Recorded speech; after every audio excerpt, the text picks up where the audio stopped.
दोस्तों नमस्कार। मिथुन राशि वाले मेरे मित्रों, आप सभी का आज के इस बेहद ही खास और तांत्रिक विद्या से जुड़े हुए ज्योतिष के कार्यक्रम में बहुत बहुत स्वागत है। हृदय से अभिनंदन है। माता रानी आपकी हर मनोकामना पूरी करें और आपकी और आपके परिवार की हमेशा रक्षा करें। दोस्तों, आज के इस वीडियो में हम आपको जो जानकारी देने जा रहे हैं वह आपको हिलाकर रख देगी, क्योंकि आज के इस वीडियो में हम आपको एक ऐसी औरत के बारे में बताने जा रहे हैं जो आपकी बर्बादी का एक बहुत बड़ा और मुख्य कारण है। अब इस औरत के बारे में हम आपको पहले भी संकेत दे चुके हैं, लेकिन आज के इस वीडियो में हम आपको इस औरत के बारे में सब कुछ पूरे विस्तार के साथ बताएंगे। कौन है यह औरत, कहाँ रहती है, इसका नाम क्या है, इसकी राशि क्या है और क्यों यह आपके पीछे पड़ी हुई है और कैसे यह आपको धीरे धीरे बर्बाद कर रही है, आपकी हर एक खुशी को चुन चुन कर मिटा रही है। सब कुछ हम आपको आज के इस वीडियो में बताएंगे। साथ ही साथ हम आपको इस औरत के द्वारा की गई तांत्रिक क्रियाओं की काट के लिए एक बेहद ही शक्तिशाली और सरल उपाय बताएंगे जो वैदिक पद्धति पर आधारित होगा। अब आप ध्यान से समझिए, जो भी जानकारी हम आपको इस वीडियो में देने जा रहे हैं वह माता रानी की कृपा और आशीर्वाद से हमारे अनुभवों पर आधारित है। जी हाँ दोस्तों, जो भी हमें अनुभूतियां होती हैं माता रानी की भक्ति करने के दौरान, जो हमें अनुभव प्राप्त होती हैं, उन्हीं के आधार पर हम आपको अपनी वीडियो के माध्यम से जानकारियां देते हैं। इसी के साथ साथ दोस्तों, हमने आपकी राशि के ग्रह गोचर का भी गहराई से अध्ययन किया है। तो ऐसे में कुछ ऐसे जरूरी कार्य हैं जो आपको अवश्य ही कर लेने चाहिए। इन कार्यों को करने से आप ना केवल नकारात्मक शक्तियों की चपेट में आने से बचेंगे, बल्कि आप जो भी कार्य करेंगे उसमें आपको कामयाबियां भी हासिल होंगी। जिसकी आपको सबसे अधिक जरूरत है वह सब कुछ आपको मिलना शुरू हो जाएगा। तो वीडियो बहुत ही ज्ञान से भरपूर है और बहुत मेहनत से हमने आपके लिए तैयार किया है।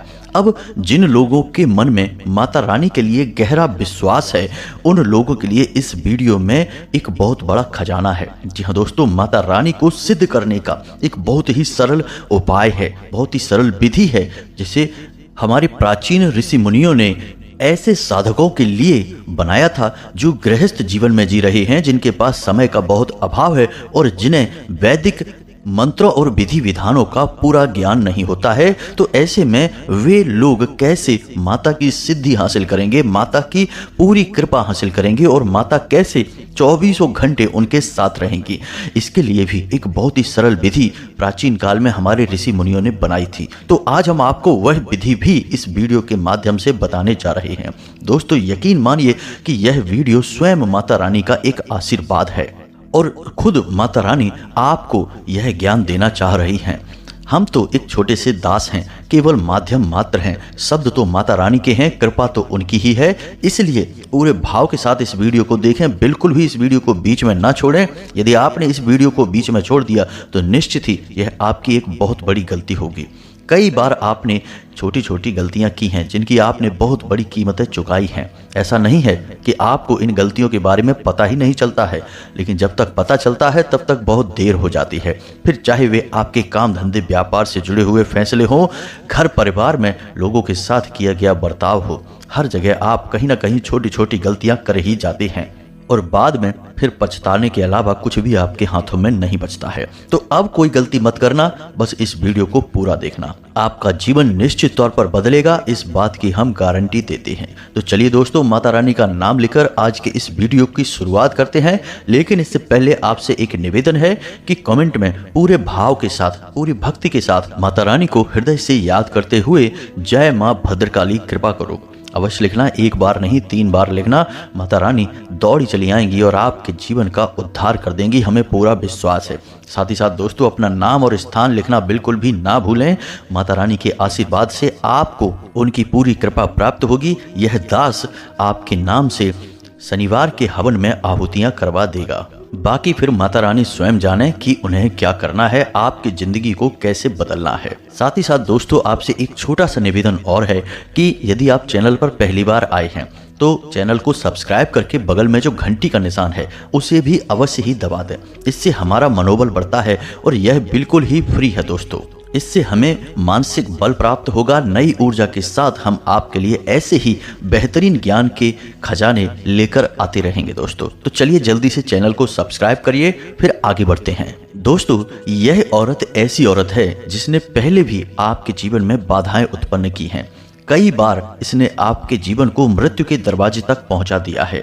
जी हाँ दोस्तों, कई बार आपके जीवन में ऐसा अवसर आया है जब आपको लगा कि अब आपकी जान ही चली जाएगी। यानी कि परिस्थितियां इतनी खराब, इतनी नकारात्मक बन गई कि जब चारों ओर आपको सिवाय अंधेरे के कुछ और दिखाई ही नहीं दे रहा था।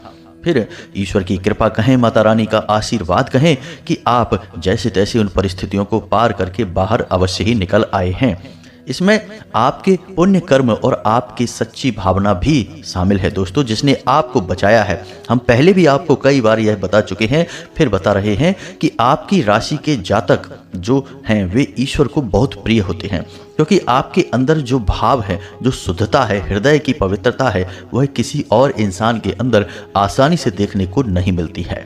फिर चाहे वह किसी से प्रेम करना हो, कोई रिश्ता निभाना हो, या फिर दान धर्म या फिर पूजा पाठ ही करना क्यों ना हो, आप जो भी करते हैं पूरे भाव के साथ करते हैं, सच्चे हृदय के साथ करते हैं। लेकिन अब उन लोगों का क्या करें जो आपके अपने ही बनकर आपको छलते हैं, आपके खिलाफ षड्यंत्र रचते रहते हैं और समय समय पर आपको फंसाते रहते हैं। आपके खिलाफ कुछ ना कुछ ऐसी गतिविधि, ऐसी क्रिया कर देते हैं जो लंबे समय तक आपको पीड़ित करके रखती है। फिर आपको लगता है कि आप तो कोई गलत कार्य भी नहीं कर रहे हैं, आपने हर काम पूरी मेहनत और ईमानदारी से किया है, फिर सच्चे और अच्छे परिणाम आपको प्राप्त क्यों नहीं हो रहे हैं। तो दोस्तों, हम बता दें, इसका सबसे बड़ा कारण यही होता है कि किसी ने आपका गुप्त रूप से बंधन कर दिया है। अब बंधन चाहे आपकी बुद्धि का हो, आपकी घर परिवार की खुशियों का हो, या आपके काम धंधे का यानी कि आपकी लक्ष्मी का हो। यह औरत आपके पड़ोस में रहती है। इस औरत ने पहले भी कई बार आपके ऊपर छोटी मोटी क्रियाएं करवा रखी हैं। अब आप ध्यान से समझिए कि आज के समय में किसी तांत्रिक क्रिया को करने के लिए किसी भी तांत्रिक के पास जाने की आवश्यकता नहीं है। जी हाँ दोस्तों, आज का युग ज्ञान का युग है, इंफॉर्मेशन का युग है। अब इंसान जानकारी लेने के लिए कहीं नहीं जाता, जानकारी स्वयं इंसान के पास चलकर आ जाती है। जी हाँ दोस्तों, फिर चाहे वह मोबाइल का माध्यम हो, कंप्यूटर का माध्यम हो, इंटरनेट का माध्यम हो, हर जगह जानकारी का भंडार भरा पड़ा है। जिसका एक बड़ा उदाहरण यह है कि अब लोगों को कथाएं सुनने के लिए कहीं जाने की आवश्यकता नहीं है। मोबाइल में ही गुरु की जो भी कथा सुननी है, लोग बड़े चाव से, बड़े प्रेम के साथ सुन सकते हैं और अपने मन को शुद्ध बना सकते हैं। तो अब आप समझिए कि समय बदल चुका है। अब हर इंसान के पास वो जैसा चाहता है वैसा ज्ञान उपलब्ध है, बस जरूरत है तो उसे उपयोग कर लेने की। तो अब ऐसे में कुछ लोग तो सच्चे और अच्छे होते हैं जो ज्ञान का सही उपयोग करते हैं, यानी कथाएं सुनते हैं, ईश्वर का नाम लेते हैं, भजन सुनते हैं। लेकिन कुछ लोग इसमें ऐसे होते हैं जो दूसरों की खुशियों से जलते हैं, अपने मन में नकारात्मक और गलत भावनाएं रखते हैं। तो वे लोग फिर ऐसे ज्ञान को अपने पास एकत्रित करने लगते हैं। जी हाँ दोस्तों, काली क्रियाओं के बारे में जानकारी निकालते हैं और उनका प्रयोग करना शुरू कर देते हैं। दोस्तों, आप विचार करके देखिए, कभी ऐसा हुआ है कि आप घर से अपने बाहर निकले हों और आपके मुख्य दरवाजे के ठीक सामने कभी आपको हड्डी पड़ी मिली हो, नींबू या मिर्ची या लाल मिर्ची के बीज या कोई पंख। जी हाँ दोस्तों, खास तौर से उल्लू का पंख, ऐसी कोई चीज़ यदि आपको अपने दरवाजे पर पड़ी मिली हो, या फिर कोई सिंदूर वगैरह है, या फिर कोई सफ़ेद रंग का पाउडर जैसे कि नमक होता है, ऐसा कोई पाउडर आपको अपने घर के ठीक दरवाजे पर सामने पड़ा मिला है, या आपके घर की छत पर आपको ये चीज़ें पड़ी मिली हैं, तो आपने भले ही इन चीज़ों के बारे में विचार ना किया हो। दोस्तों, चीज़ें और भी बहुत सारी होती हैं, लेकिन फ़िलहाल जो हमारे दिमाग में आ रही हैं हम बस उनके बारे में आपको बता रहे हैं। फिर आप विचार करके देखिए कि कभी ऐसा कुछ आपको अचानक आपके घर के दरवाजे के ठीक सामने या फिर आपके घर की छत पर पड़ा मिला है, जिसे देखकर एक बार को आपने सोचा कि यह यहाँ कैसे आ गया, इसका तो आने का कोई कारण नहीं था। लेकिन फिर आपने उसके बारे में विचार नहीं किया और आपने बस उसे उठाकर वहाँ से फेंक दिया, या फिर आप वहाँ से सीधे चले गए। तो आप समझिए कि ये चीज़ें आपके यहाँ क्यों आई, किसी ने तो इसे पहुँचाया होगा।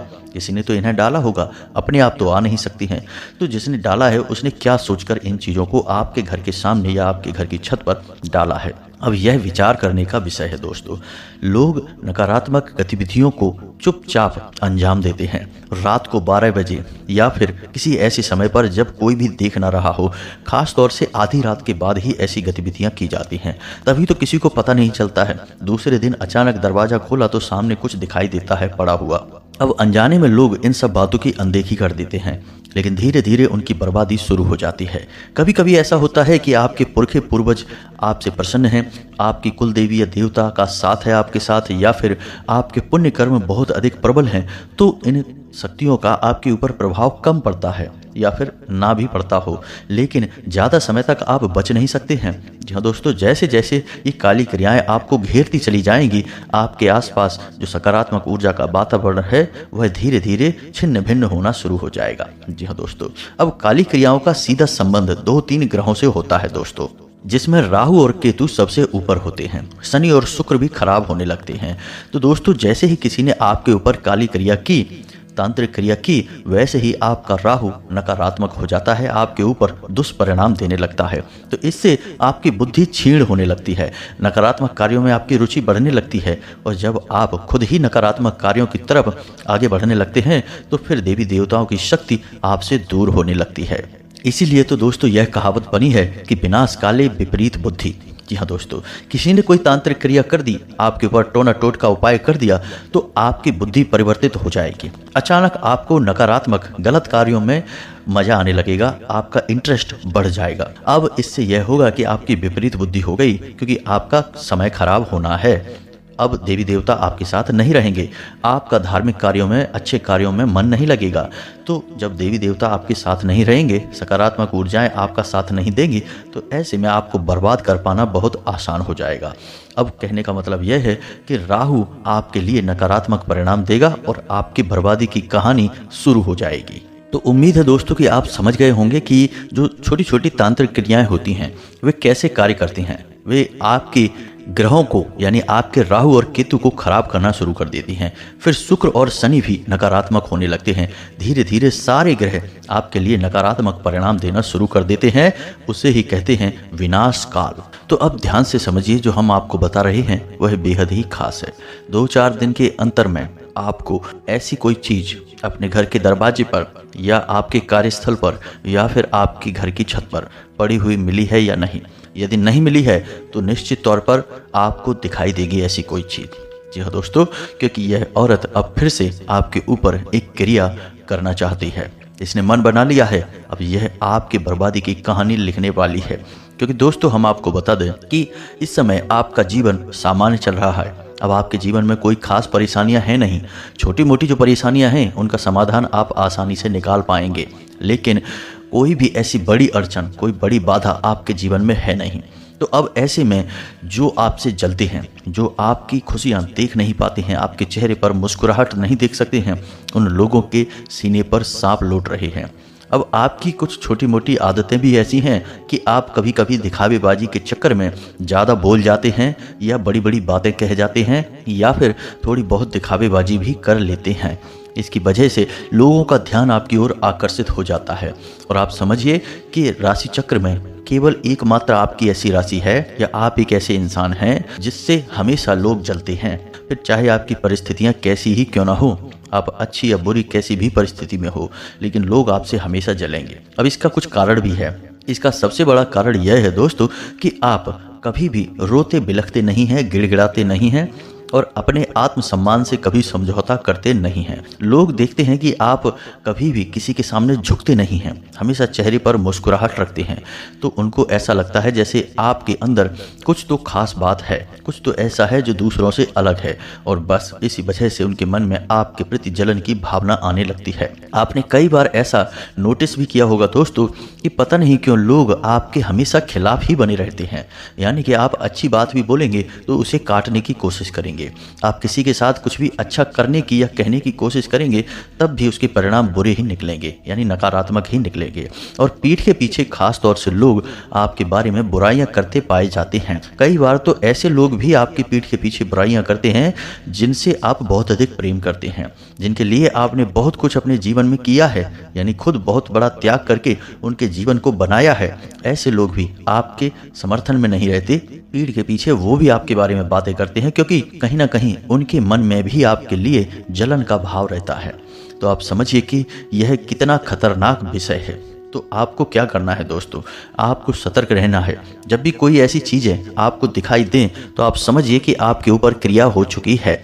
अब ऐसे में आपको सबसे पहला कार्य तो यही करना है कि ये जो चीज़ें आपको दिखाई दे रही हैं, इन चीज़ों को आपको उठाकर किसी एक जगह पर एकत्रित करके जला देना है। जैसे मिर्ची है, नींबू है, या फिर कोई पंख है, या कोई और अन्य प्रकार की चुनरी है, या कोई सिंदूर से लगा हुआ कपड़ा वगैरह है। तो ऐसी चीज़ें आपको जब भी दिखाई दें अपने आसपास तो उन्हें उठाकर आपको जला देना है। उन्हें आपको छूना नहीं है दोस्तों, किसी और से उन्हें उठवाएं, या फिर वो जहाँ पड़ी हैं वहीं आपको उन पर आग लगा देनी है, यानी कि पेट्रोल वगैरह डालकर और जला देना है, पूरी तरह से उन्हें जला देना है। दूसरा कार्य आपको यह करना है दोस्तों कि अपने घर को पूरी तरह से शुद्ध करना है और स्वयं को भी पूरी तरह से शुद्ध करना है नकारात्मक ऊर्जा से। यह आप कैसे करेंगे? अपने घर में हर कोने में गंगा जल का छिड़काव करें, यह बहुत ही आवश्यक है। और आपके घर में जो पोंछा लगेगा उस पोंछे में थोड़ा सा नमक अवश्य मिलवा दें, यानी उस पानी में नमक मिलवा दें ताकि नमक वाले पानी से आपके घर में पोंछा लग जाए। तीसरा कार्य आपको यह करना है कि आप अपने घर के हर एक कोने में लौंग का एक एक जोड़ा रख दें। जी हाँ दोस्तों, ध्यान से सुनते जाएं, यह बेहद आवश्यक है। लौंग का एक एक जोड़ा रख दें और शाम के समय या रात के समय जब कोई आपको देख ना पाए उस समय उस लौंग के जोड़े को उठाकर एक कटोरी में रखें और थोड़ा सा कपूर डालकर उसे घर के बाहर जला दें। जी हाँ दोस्तों, अपने मुख्य दरवाजे से बाहर रखकर जलाएं। इससे होगा यह कि जितनी भी नकारात्मकता आपके घर में आई है वह बाहर निकल जाएगी। साथ ही साथ दोस्तों आपको एक कार्य और करना होगा कि अपने घर के हर एक कोने में आपको छोटी छोटी कपूर की टुकड़े यानी छोटे छोटे कपूर के टुकड़े यानी कि टिक्कियाँ आपको रखनी होंगी। इससे आपके घर में नकारात्मकता कभी आएगी नहीं। कपूर की कुछ ऐसी खास बात होती है कि यह नकारात्मकता को अपने से दूर भगा देता है, इसीलिए इसे पूजा पाठ में खास तौर से प्रयोग किया जाता है। अब इसी के साथ साथ आपको यह भी करना होगा कि आपने अपने पितृ पूर्वजों के नाम से यदि दीपक जलाना प्रारंभ नहीं किया है तो कम से कम 21 दिनों तक दक्षिण दिशा में अपने पितृ पूर्वजों के नाम से दीपक जलाना प्रारंभ कर दें। यह बहुत ही आवश्यक है। याद रखें कि घर का पहला सुरक्षा यानी घर के पहले रक्षक आपके पितृ ही हैं। यदि आपके पितृ ऊर्जावान रहेंगे तो आपका कोई बाल भी बांका नहीं कर पाएगा, क्योंकि पितृ आपकी रक्षा करेंगे हर एक प्रकार की ऐसी शक्ति से जिसे आप नहीं देख सकती हैं लेकिन वो देख सकती हैं। साथ ही साथ अपनी कुल देवी या देवता के नाम से भी दीपक अपने घर के मुख्य दरवाजे की दहलीज के ठीक बीचों बीच जलाना प्रारंभ कर दें। अब आपका सुरक्षा घेरा पूरी तरह से तैयार हो चुका है। अब आपको स्वयं की रक्षा करनी है। तो स्वयं की रक्षा के लिए हम आपको बता दें कि आप जिस पानी से स्नान करें उस पानी में थोड़ा सा नमक अवश्य मिला लिया करें। कुछ दिनों के लिए आप इस प्रयोग को करें, लगभग 7 दिनों तक। उसके बाद हमने आपको एक हनुमान रक्षा कवच बताया था, उसे कैसे तैयार करना है, किस प्रकार उसकी विधि है, सब कुछ हमने अपने पुराने वीडियो में इसके बारे में आपको बता रखा है। फिर भी आपको अभी बता देते हैं कि एक लाल रंग का धागा लेना है और किसी भी शनिवार या मंगलवार के दिन आपको रात्रि को 8 या 9 बजे के बीच हनुमान जी के मंदिर में जाना है। याद रखना है कि आपको ऐसे मंदिर में जाना है जिसका हनुमान जी का मुख दक्षिण दिशा में हो। जी हाँ दोस्तों, यानी दक्षिण मुखी दरबार हो हनुमान जी का। ऐसे दरबार में आपको जाना है। वहाँ पर जाकर आपको उस धागे में 9 गांठें लगानी हैं और 9 बार हनुमान चालीसा का पाठ करना है और उस गांठ में हनुमान जी के बाएं पैर का सिंदूर लगाते जाना है। साथ ही साथ आपको एक छोटे से बर्तन में यानी तांबे का कोई बर्तन रखें, उसमें जल भरकर रखें। तो जब जब आप हनुमान चालीसा का पाठ करें उस धागे में गांठ में सिंदूर लगाएं, उतनी ही बार आपको उस जल में फूंक भी मारना है। तो 9 बार आप हनुमान चालीसा पाठ करेंगे, 9 फूंक आप जल में मारेंगे और 9 ही गांठों में आप हनुमान जी के बाएं पैर का सिंदूर लगा लेंगे। तो इस क्रिया को आप करेंगे। उसके बाद अंत में आप एक बार बजरंग बाण का पाठ करेंगे। अब याद रखें कि जब भी आप हनुमान चालीसा का पाठ करेंगे तो हनुमान चालीसा में अंत में एक लाइन है जिसमें लिखा है कि तुलसीदास सदा हरि चेरा, कीजय नाथ हृदय मह डेरा। तो इसमें आपको जो तुलसीदास बोला है उसकी जगह खुद का नाम लेकर बोलना है। जैसे आपका नाम यदि रमन है तो आपको बोलना है रमन दास सदा हरि चेरा, कीजय नाथ हृदय मह डेरा। तो यह आपके लिए हनुमान चालीसा का पाठ हो जाएगा। दूसरा कि हनुमान चालीसा आपको पढ़ना है, ना कि रटना है। यानी याद आपको बेशक हो, तब भी आपको किताब में से ही हनुमान चालीसा पढ़ना होगा। और जब आप हनुमान चालीसा का पाठ करेंगे तो आपका मुख उत्तर दिशा की ओर होना चाहिए। और एक और छोटी सी बात दोस्तों, कि जब भी हम किसी भी देवी या देवता की पूजा करते हैं मंदिर में खास तौर से, तो ठीक उसके सामने बैठकर कभी पूजा नहीं की जाती है। आपको थोड़ा बाईं ओर या फिर दाईं ओर खिसक जाना चाहिए, सामने जगह छोड़नी चाहिए, तब पूजा करनी चाहिए। किसी भी देवी या देवता के ठीक सामने बैठना उस महाशक्ति का अपमान माना जाता है। तो आपको थोड़ा दाएं या बाएं बैठकर पूजा करनी चाहिए, ठीक सामना कभी नहीं करना है। इस बात का आपको विशेष ख्याल रखना है। अब यह आपका रक्षा कवच तैयार हो चुका है। यदि कोई महिला इस रक्षा कवच को बनाना चाहे तो उन्हें बजरंग बाण का पाठ नहीं करना है, यह खास तौर से याद रखना है। इसका सबसे बड़ा कारण यह है कि बजरंग बाण जो है उसमें हनुमान जी को शपथ दिलाई जाती है, और हनुमान जी स्त्रियों को मातृ शक्ति के रूप में मानते हैं, माता का स्वरूप मानते हैं। तो ऐसे में हनुमान जी नहीं चाहेंगे कि उनकी माँ यानी कि कोई भी महिला जिसे वो माँ मानते हैं उन्हें किसी भी प्रकार की कसम खिलाए। तो इस वजह से हनुमान चालीसा तो महिलाएं पढ़ सकती हैं, लेकिन बजरंग बाण का पाठ महिलाओं के लिए वर्जित हो जाता है। अब यह हनुमान रक्षा कवच का जो धागा है, यह पुरुष अपने दाईं कलाई पर बांधेंगे और महिलाएं अपनी बाईं कलाई पर बांधेंगी। इसी के साथ साथ दोस्तों आपको इसकी शुद्धता का भी विशेष ख्याल रखना होगा। तो यह तो आपका घर का और आपका स्वयं का रक्षा घेरा तैयार हो चुका है। अब यदि दोस्तों आपको ऐसा लगता है कि जैसे आपके बनते हुए काम बिगड़ते जा रहे हैं और ऐसा लगता है जैसे किसी की नज़र लग गई है या पहले से ही कोई तांत्रिक क्रिया आपके ऊपर हो चुकी है, तो अब आपको क्या करना चाहिए। ऐसे में आपको एक बहुत छोटा सा उपाय हम बता रहे हैं। शनिवार के दिन आपको एक लाल रंग का धागा लेना है और उसमें 21 नींबू लगाने हैं, यानी एक माला जैसी बनानी है। और इस माला को आपको माता भद्रकाली के मंदिर में जाकर माता भद्रकाली की जो मूर्ति है उसे पहना देनी है। यह माला आप उन्हें पहनाएं और मन में ऐसा निवेदन करें कि माता रानी जो भी हमारे जीवन में नकारात्मक शक्ति है, क्लेश है, जो भी भूत प्रेत की शक्तियां हैं उनका हरण कर लें और हमारे जीवन को सरल बनाएं। इससे जो भी तांत्रिक क्रिया, टोटका, उपाय, नजर वगैरह आपके ऊपर की गई है वह तुरंत हट जाएगी। 1 मिनट भी नहीं लगेगा दोस्तों। अब ध्यान से सुने, हम आपको उस महिला का नाम बताने जा रहे हैं ताकि आप उससे सतर्क रहें, उसके बारे में जान जाएं। साथ ही साथ हम आपको उसकी राशि के बारे में भी बताएंगे और वह आपको कहाँ मिलेगी यह भी आपको बताएंगे। तो ध्यान से सुने, इस महिला का नाम आ से शुरू होता है और यह आपकी अपनी ही है। जी हाँ दोस्तों, यानी कि आप इसे अच्छी तरह से जानते हैं। यह आपके परिचित में है, या तो आपकी कोई रिश्तेदार है या आपकी कोई पड़ोस में रहने वाली स्त्री है। यह आपसे हंस हंस कर बात करती है।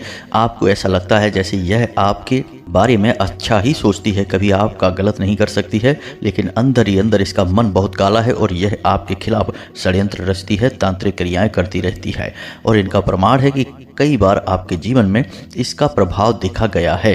तो यह तो थी उस औरत के बारे में जानकारी। फिर आप अपने बौद्धिक बल से जानकारी का लाभ उठाने की कोशिश करें और समझने का प्रयास करें कि यह औरत कौन है। और जब आप इस औरत को अच्छी तरह से पहचान जाएं, समझ जाएं, तो इससे आप दूरी बना लें दोस्तों। इस औरत की राशि वृश्चिक है। जी हाँ दोस्तों, इस बात का आप विशेष ख्याल रखें।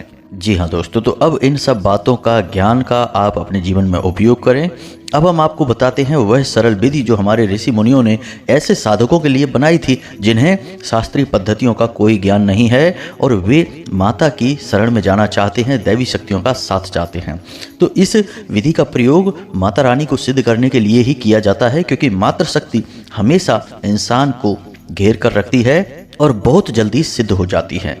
अब इस विधि में आपको यह ध्यान रखना है कि यह भाव पर आधारित विधि है, यानी आपकी भावनाएं बहुत प्रबल होनी चाहिए। और भावनाएं प्रबल होने के लिए आपको माता के बारे में ऐसा विचार करना पड़ेगा जैसे कि वे आपके घर की सदस्य हैं। यानी कि आपको यह विचार करना है कि वे आपकी या तो स्वयं माँ हैं या आपकी दादी माँ हैं या आप कोई भी और रिश्ता जो आप भाव उत्पन्न कर सके, सम्माननीय रिश्ता आप उनसे जोड़ सकते हैं। माँ का रिश्ता जोड़ना सबसे अच्छा माना जाता है, क्योंकि इस रिश्ते से माता बहुत जल्दी सिद्ध हो जाती हैं।